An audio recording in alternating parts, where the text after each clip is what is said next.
Hello বন্ধুরা, দেখো আজকে সকাল সকাল এই যে রান্না বান্না করে নিলাম, নিয়ে তারপরে কিন্তু ফ্রিজটা আমি পরিষ্কার করেছি। তো দেখো এই যে রান্না, আজকে চিকেনের ঝোল রান্না করেছি, আর একটু অল্প করে একটু আলু পোস্ত, আর একটু উচ্ছে, অল্প করেই উচ্ছে করেছি, আর এদিকে ভাত, আর এদিকে হলো আম দিয়ে একটু ডাল বানিয়েছি।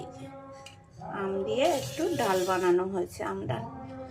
তো এই, আর আমার তো জানোই জনির জন্য তো আলাদা মাংসের ঝোল, ওর জন্য আলাদা কত কিছু করতে হয় জানো বন্ধুরা।